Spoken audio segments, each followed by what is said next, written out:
नमस्कार दोस्तों, मेरे भी गुप्ता बहुत बहुत स्वागत करता हूं आप सभी का हमारे चैनल में। और दोस्तों, मैं आज आपको एक ऐसे मुद्दे पर लेकर जाने वाला हूं जहां पर हम गवर्नमेंट को दोषी देते हैं, एजुकेशन सिस्टम को दोषी देते हैं, लेकिन हम अपने आप को किस प्रकार से बदल सकते हैं। और ये जो आप देख सकते हैं अनएम्प्लॉयमेंट, इतना ज़्यादा अनएम्प्लॉयमेंट फैल चुका है अपने इंडिया में और इससे जूझ रहे आज के युवा बेरोजगार काफ़ी हद तक परेशान हैं। और इसका सॉल्यूशन जो आज के इस वीडियो में आपको हम देने वाले हैं, तो दोस्तों इस वीडियो को आप पूरा देखिएगा ताकि आपको ये जो समस्या है इसका सॉल्यूशन मिल पाए। और ये हम जो गवर्नमेंट से या एजुकेशन सिस्टम से जो चाहते हैं एक्चुअल में उसमें क्या क्या कमी है और क्या बदलाव लाने चाहिए, तो उन्हीं सभी टॉपिक के ऊपर हम आज इस वीडियो में डिस्कस करने वाले हैं। तो शुरू से एंड तक इस वीडियो को देखिएगा। और साथ में हमारे पंकज जी हैं। Hello sir. हेलो सर, अपना नाम बताइए और इस विषय पे जो हम चर्चा करने वाले हैं उसके बारे में हमें आप क्या क्या जानकारी देने वाले हैं, थोड़ी सी उस पर आप चर्चा कीजिए। मेरा नाम पंकज सिंह हुआ सर। मैं सर आज का मुद्दा मेरा ये है कि हम लोगों का माइंडसेट ये हो जाता है कि हमारे बच्चे जो हम काम करें वही काम करें, यानी कि जैसे हम नौकरी पेशा है तो हमारे बच्चे भी नौकरी ही करें। तो आज हम इस मुद्दे पे डिस्कस करने वाले हैं कि कैसे वो माइंडसेट हम लोग बदले, कैसे वो हमारे बच्चे जो हम काम कर रहे हैं उससे कुछ बड़ा करें और बड़ा सोचें। ओके, तो सर ये बताइए, एजुकेशन सिस्टम, हम हमेशा एजुकेशन सिस्टम को दोषी देते हैं कि एजुकेशन सिस्टम बदलना चाहिए, क्योंकि देखता हूं मैं आज के टाइम में, चाहे उसने एमबीए कर रखा है, चाहे पीएचडी कर रखा है, चाहे इंजीनियरिंग कर रखा है, चाहे एमबीए कर रखा है, कोई सी भी डिग्री, इतनी बड़ी बड़ी डिग्री ले करके लाखों खर्च करके अपने एजुकेशन पे, और लोग जाते हैं एक या उसमें पियोन या स्वीपर की किसी भी प्रकार की पोस्ट निकलती है इतने छोटे लेवल पे, तो भी उसमें करोड़ों लोग अपना फॉर्म भरते हैं, लेकिन उनको बदले में कोई भी रिप्लाई नहीं मिलता है। कुछ लोग होते हैं जो सिलेक्ट होते हैं, बट 99% ऐसे लोग हैं जो कि नहीं सिलेक्ट होते हैं और वो अनएम्प्लॉयमेंट के शिकार हो जाते हैं। तो उनके लिए आप क्या कहना चाहेंगे सर? सर, उनके लिए मैं ये कहना चाहता हूँ कि आज हमारे पास इतने सारे ऑप्शन मौजूद हैं सर। उन ऑप्शन को आप लोग खोजिए, ठीक है। हमारे पास जैसे कि सोशल मीडिया प्लेटफॉर्म्स हैं, अगर हम चाहते हैं कुछ करने का, कुछ बिजनेस करने का, तो हम उसका उपयोग कर सकते हैं। जैसे कि आपके पास यूट्यूब है, फेसबुक है और भी बहुत सारे सोशल मीडिया प्लेटफॉर्म्स हैं। उसमें अगर आप अपना सिंपल एक फेसबुक आईडी बना लेते हैं और आप 10 बिजनेस को पकड़ लीजिए, ठीक है। जैसे साड़ी का हो गया, चाहे जैसे जैसे अलग अलग बिजनेस हैं, उनको आप ये कह सकते हैं कि ऑर्डर हम आपको देंगे, आप हमारा मतलब अपने वेबसाइट पे, हमारे वेबसाइट से अपने ऑर्डर को आप लोग कस्टमर को फुलफिल कीजिए। बिल्कुल सर, ये ऐसा हम लोग है कि हम लोग का एजुकेशन सिस्टम इसके लिए जिम्मेदार नहीं है। इसके लिए जिम्मेदार क्या है सर कि सर ये बताइए, हमारे जो आज के टाइम में समाज में कहते हैं कि एजुकेशन सिस्टम गलत है, एजुकेशन सिस्टम खराब है, इसीलिए जो है एमबीए या पीएचडी या बीसीए करके या इंजीनियरिंग करके बहुत सारे लोग हैं जो कि एक छोटी सी पोस्ट या पियोन या स्वीपर की भी पोस्ट निकलती है, तो उसके लिए भी काफ़ी लाखों करोड़ों लोग जो है अपना फॉर्म भरते हैं और सोचते हैं कि हमें वो नौकरी मिल जाएगी। लेकिन क्या होता है, हर किसी को वो नौकरी नहीं मिलती है, क्योंकि कुछ लोग होते हैं जिनको वो नौकरी मिल पाती है, क्योंकि कुछ पोस्ट होती है जिसके लिए लाखों करोड़ों लोग फॉर्म भरते हैं। तो सर ये बताइए, वो सारे जो अनएम्प्लॉयमेंट के शिकार हो जाते हैं, जिनका सिलेक्शन नहीं होता, तो इसमें क्या एजुकेशन सिस्टम में क्या क्या चेंजेस करनी चाहिए जो कि अपना मतलब कि अनडिपेंडेंट बन करके कोई अपना रोजगार कर सके या किसी अच्छी कंपनी में वो रोजगार कर पाए, उसके लिए क्या बदलाव होने चाहिए हमारे एजुकेशन सिस्टम में? बिल्कुल सर, ये है कि अपना कुछ भी रोजगार हम चालू करना चाहते हैं तो थोड़ा बहुत पढ़ा लिखा होना चाहिए। लेकिन आजकल ऐसा है हमारा एजुकेशन सिस्टम कि सर हम 10+2 तो करते हैं, साथ में हम ये भी सोचते हैं कि ग्रेजुएशन भी कर लें, पीएचडी भी कर लें, डॉक्टरेट भी कर लें, उसके बाद हम जॉब के लिए जाएं। तो वहाँ पे थोड़ा सा दिक्कत ये हो जाता है कि सब कोई यही माइंडसेट के साथ हम लोग चलते हैं, तो उसमें क्या होता है कि वैकेंसीज तो दिन प्रतिदिन गवर्नमेंट के पास कम होती जा रही हैं। बिल्कुल। और कम होती हैं और लाइन बहुत लंबी लग जाती है, तो नौकरी कुछ लोगों की लग पाती है, बहुत लोगों की नहीं लग पाती। तो इस प्रॉब्लम का सॉल्यूशन ये किया जा सकता है सर कि जैसे हमारा एजुकेशन सिस्टम है वो बहुत बढ़िया है सर, वो थ्योरेटिकल बहुत बढ़िया है, साथ ही साथ हम उनको बिजनेस माइंडसेट का एक प्रैक्टिकल सेशन भी प्रोवाइड करें। ओके। ठीक है, सरकारों को ये चाहिए या एजुकेशन सिस्टम में हम ये कुछ इम्प्लीमेंट करें कि जो रोजमर्रा की हमारी मतलब बिजनेस माइंडसेट है सर, कैसे हम बिजनेस करें, अपने छोटे छोटे बच्चों को ये अगर हम सिखाते हैं तो वो जब बड़े होंगे तो वो उस माइंडसेट के साथ वो बड़े होंगे कि हमको अपना तो भला करना ही है, साथ में दूसरे का भी भला करें, और हमारी फिर निर्भरता एक दूसरे पे कम होती चली जाएगी। देखिए जैसे क्या होता है कि हमारे पास मारवाड़ी समाज है, हमारे पास गुजराती समाज है, वो बिजनेसमैन ज्यादा क्यों है? क्योंकि वो अपने छोटे छोटे बच्चों को क्या करते हैं कि अपने गले पे बैठा देते हैं कि चलो हमारे गले पे बैठो, कैसे हम लोग बिजनेस करते हैं वो भी करो, साथ साथ आप पढ़ाई भी करो। ठीक है, तो उनसे उनकी क्या होती है कि प्रैक्टिकल नॉलेज भी होते रहती है, और जब वो 18 बरस या 20 बरस के होते हैं तो आराम से उस बिजनेस को संभाल लेते हैं, और उस बिजनेस को संभालते हुए भी 2-4 बिजनेस अपना वो शुरू करके वो ग्रो कर सकते हैं। तो ऐसा आप भी कर सकते हैं कि टोटली आप एजुकेशन सिस्टम पे डिपेंडेंट न होके एक प्रैक्टिकल माइंडसेट डेवलप कीजिए, ताकि आपका भी भला हो और समाज का भी भला हो। जब हम बीटेक करते हैं या बीसीए करते हैं तो साथ साथ कॉलेज में तो जाते ही हैं, साथ में हमारे एजुकेशन सिस्टम में ये भी करना चाहिए कि उनको प्रैक्टिकल नॉलेज देना चाहिए। उनको साथ साथ किसी कंपनी में आपको थोड़े दिनों के लिए सर जॉब कर सकते हैं, वहाँ पे उनको प्रैक्टिकल जो सीख रहे हैं यहाँ थ्योरी में, वहाँ पे जाके प्रैक्टिकल करें, अपना इम्प्लीमेंट करें, ऑनलाइन करें, चाहे जैसे भी करें। उसमें क्या होगा कि सर उस समय उनकी भी ग्रोथ होगी और साथ ही साथ समाज की भी ग्रोथ होगी कि जब वो अपना 3 साल का कोर्स या 4 साल का कोर्स आराम से करके वो जाएंगे तो वो बैठेंगे नहीं, घर बैठेंगे नहीं, वो कुछ ना कुछ अपना उस बिजनेस को, या अगर अपना खोलना चाहते हैं तो अपना खोल के अपना कुछ कर सकते हैं बिजनेस, या फिर अगर किसी कंपनी में जा रहे हैं तो कंपनी के पेरोल पे वो आराम से हायर हो सकते हैं। इससे क्या होगा कि हमारा अनएम्प्लॉयमेंट का दर जो है वो घटेगा।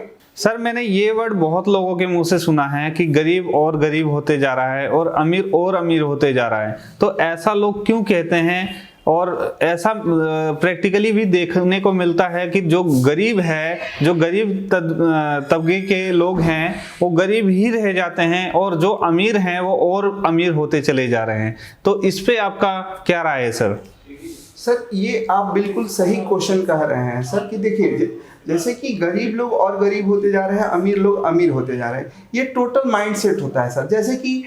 जैसे छोटे हम जैसे लोग हैं, जैसे गरीब लोग हैं या कोई और मिडिल क्लास लोग हैं सर, उनकी सोच पे निर्भर करता है। मान लीजिए कि हमारे पास 2-4 रुपए आ जाते हैं सर, तो खर्चा करना कोई बड़ी बात नहीं है सर, शो ऑफ करना बड़ी बात नहीं है, लेकिन उस पैसे का हम वैल्यू नहीं समझते हैं।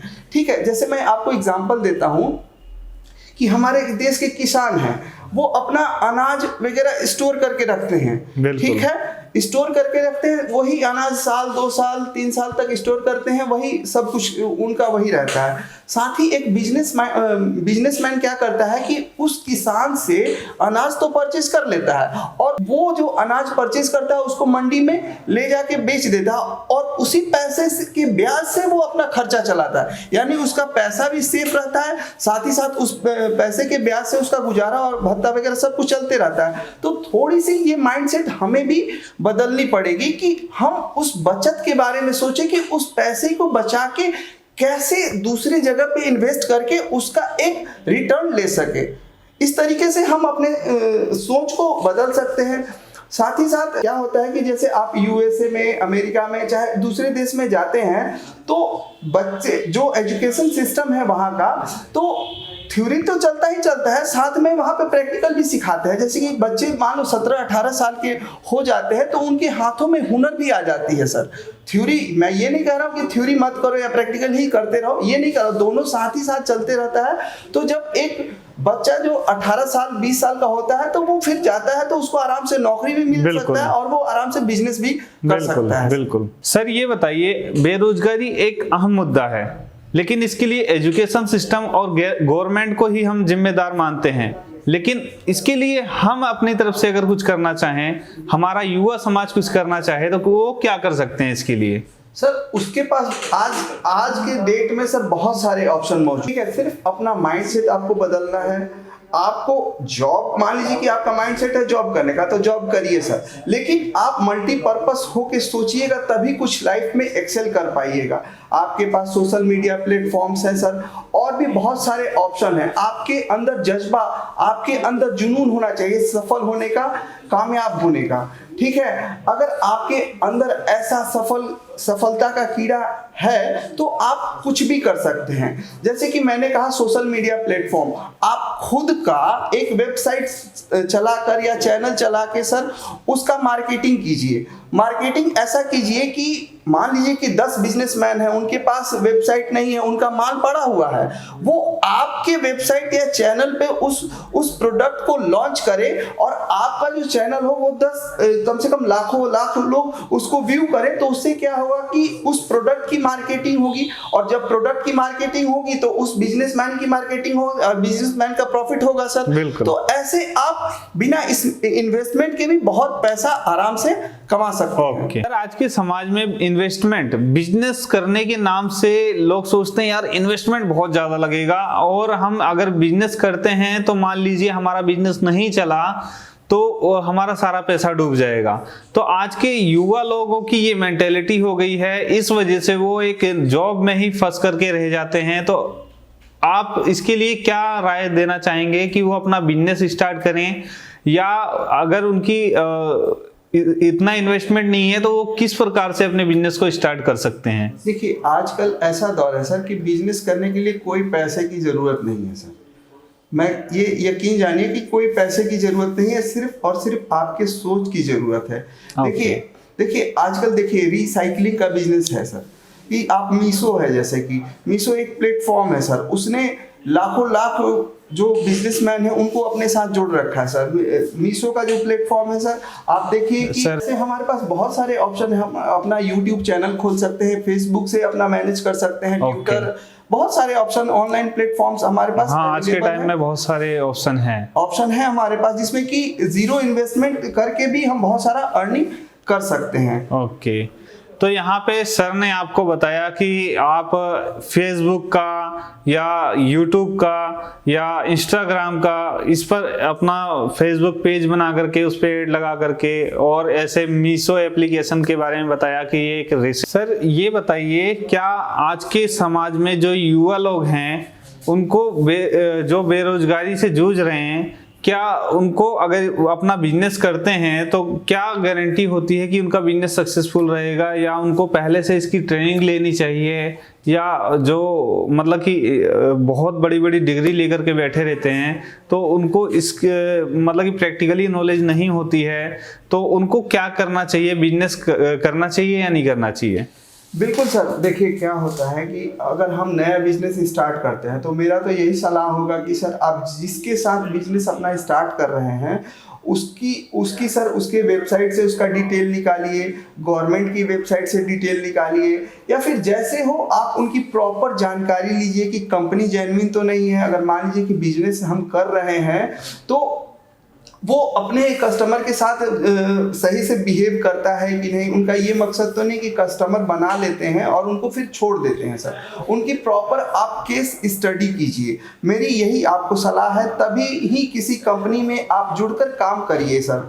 हमारे साथ ऐसा है कि हमारी जो कंपनी है वो प्रॉपर हैंड होल्डिंग वगैरह सब कुछ करती है। आप गवर्नमेंट के वेबसाइट पे जाइए और हमारे बारे में पूरा नॉलेज वहाँ से ले लीजिए। उसके बाद हमारी कंपनी की वेबसाइट भी है, गवर्नमेंट की वेबसाइट है, हमारे पास बहुत कुछ है, जीएसटी नंबर है, पैन नंबर है, सब कुछ है हमारे पास। फिर हमारे पास भी एक मौका दीजिए, हमारे पास आइए और हमसे जुड़ के आप बिजनेस आराम से कर सकते हैं। तो सर ये बताइए, आज के जो समाज में युवा लोग हैं वो बेरोजगार हैं और उसके बाद इतना ज़्यादा एजुकेशन पे वो खर्च करते हैं, एमबीए करते हैं, बीसीए करते हैं, बीटेक करते हैं, बहुत सारे कोर्स हैं जो कि कर करके और उसके बाद काफ़ी जगह फॉर्म भरते हैं, जैसा कि मैंने पहले भी बोला था आपको। बट वो बिजनेस के नाम पे डरते हैं और कहीं भी जॉब 10,000 या 20,000 की करना चाहते हैं, बट वो बिजनेस के नाम पर डरते हैं और जॉब भी इतनी अवेलेबल नहीं होती है, इसके वजह से वो अनएम्प्लॉयमेंट के शिकार हो जाते हैं।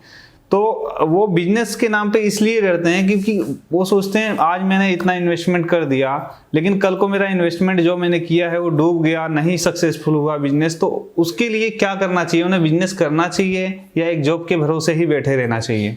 नहीं सर, मेरी सलाह ये है कि उनको बिजनेस माइंड से भी थोड़ा सा सोचना चाहिए, क्योंकि सर आजकल जॉब है कि जॉब कर रहे हैं, अच्छी बात है, लेकिन एक थोड़ा सा प्लान बी भी उनके पास होना चाहिए। अगर उनके पास प्लान बी रहेगा तो आजकल देखिए कब जॉब बंद हो जाती है या कब जॉब से आप फायर हो जाते हैं, इसकी कोई गारंटी नहीं है। लेकिन अगर आप प्लान बी है, अगर बिजनेस के बारे में सोच रहे हैं तो ऐसा आप सोच सकते हैं। देखिए अगर कोई भी बिजनेस आप स्टार्ट करना चाहते हैं तो उसके बारे में प्रॉपर इन्वेस्टिगेशन आपको करनी पड़ेगी सर, ठीक है। कि आप किसी कंपनी से जब जुड़ रहे हैं तो उनकी केस स्टडी पढ़िए सर, कि अगर वो कस्टमर हायर करता है कोई भी कंपनी, तो वो उनके साथ फेथफुल रहता है कि नहीं रहता है। आप आजकल सोशल मीडिया का ज़माना है सर, उसके कंपनी के वेबसाइट पे चले जाइए, गवर्नमेंट से वो अप्रूव्ड है कि नहीं, एमएसएमई ग्रुप है कि नहीं, बहुत सारे वेबसाइट से आप जाके नॉलेज ले सकते हैं। और दूसरी बात, आप ऐसा भी कर सकते हैं कि उनका जो अभी का कस्टमर है उनको फ़ोन करके आप उनसे जानकारी ले सकते हैं। साथ ही साथ उनकी दुकान पे विजिट करके उनके बारे में जानकारी ले सकते हैं कि वो कंपनी लॉयल है कि नहीं है। ऐसे करके आप अपने आप के साथ ऐसा कर सकते हैं और उससे आपको फ़ायदा ही होगा कि हम इस कंपनी में इन्वेस्ट करें कि नहीं करें। तो यहाँ पे दोस्तों आपको सारी जानकारी सर ने दी है, यहाँ पे हमारे लिए जो अपना कीमती समय था यहाँ पे सर ने निकाला हमारे लिए और हमें नॉलेज दिया कि आप अगर बेरोजगार हैं, अनएम्प्लॉयमेंट के शिकार हो चुके हैं, तो आप अपने इस युवा जो आज के समाज के लोग हैं वो इसके लिए क्या कर सकते हैं। आप अपना एक रोजगार स्टार्ट कर सकते हैं, उसके लिए क्या क्या पॉलिसीज़ होती हैं, पूरा आप मतलब कि कंपनी के बारे में पूरा जानकारी ले सकते हैं इस प्रकार से, और उसके बाद आप अपना बिजनेस स्टार्ट कर सकते हैं।